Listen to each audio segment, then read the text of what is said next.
Chapter 4. At sunset of that same long day, a stranger came strolling up the road from the village and paused at the Fosters' gate. Winnie was once again in the yard, this time intent on catching fireflies, and at first she didn't notice him. But after a few moments of watching her, he called out, "Good evening!" He was remarkably tall and narrow, this stranger standing there. His long chin faded off into a thin, apologetic beard, but his suit was a jaunty yellow that seemed to glow a little in the fading light. A black hat dangled from one hand, and as Winnie came toward him, he passed the other through his dry, gray hair, settling it smoothly. "Well now," he said in a light voice, "out for fireflies, are you?" "Yes," said Winnie. "A lovely thing to do on a summer evening," said the man richly. "A lovely entertainment. I used to do it myself when I was your age, but of course that was a long, long time ago." He laughed, gesturing in a self-depreciation with long, thin fingers.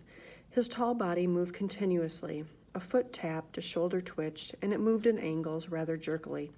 But at the same time, he had a kind of grace, like a well-handled marionette. Indeed, he seemed almost to hang suspended there in the twilight. But Winnie, though she was half charmed, was suddenly reminded of the stiff black ribbons that had hung on the door of the cottage for her grandfather's funeral. She frowned and looked at the man more closely, but his smile seemed perfectly all right, quite agreeable and friendly. "Is this your house?" asked the man, folding his arms now and leaning against the gate. "Yes," said Winnie. "Do you want to see my father?" "Perhaps in a bit," said the man, "but I'd like to talk to you first. Have you and your family lived here long?" "Oh, yes," said Winnie. "We've lived here forever." "Forever," the man echoed thoughtfully.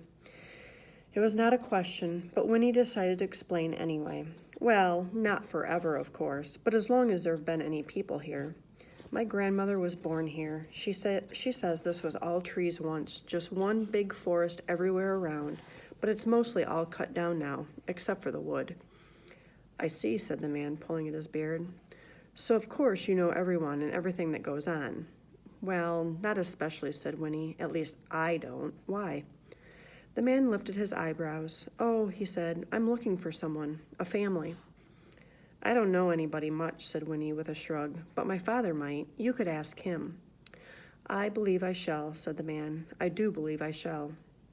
At this moment, the cottage door opened, and in the lamp glow that spilled across the grass, Winnie's grandmother appeared. "Winifred, who are you talking to out there?" "It's a man, Granny," she called back. "He says he's looking for someone." "What's that?" said the old woman. She picked up her skirts and came down the path to the gate. "What did you say he wants?" The man on the other side of the fence bowed slightly. "Good evening, madam," he said. "How delightful to see you looking so fit." "And why shouldn't I be fit?" she retorted, peering at him through the fading light. His yellow suit seemed to surprise her, and she squinted suspiciously. "We haven't met that I can recall. Who are you? Who are you looking for?" The man answered neither of these questions. Instead, he said, "This young lady tells me you have lived here for a long time, so I thought you would probably know everyone who comes and goes." The old woman shook her head. "I don't know everyone," she said, "nor do I want to, and I don't stand outside in the dark discussing such a thing with strangers. Neither does Winifred, so—" And then she paused. For through the twilight, sounds of crickets and sighing trees, a faint, surprising wisp of music came floating to them, and all three turned toward the wood. It was a tinkling little melody, and in a few moments it stopped. "My stars," said Winnie's grandmother, her eyes round. "I do believe it's come again after all these years." She pressed her wrinkled hands together, forgetting the man in the yellow suit. "Did you hear that, Winifred? That's it. That's the elf music I told you about. Why, it's been ages since I heard it last, and this is the first time you've ever heard it, isn't it? Wait till we tell your father." And she seized Winnie's hand and turned to go back into the cottage. "Wait," said the man at the gate. He had stiffened, and his voice was eager.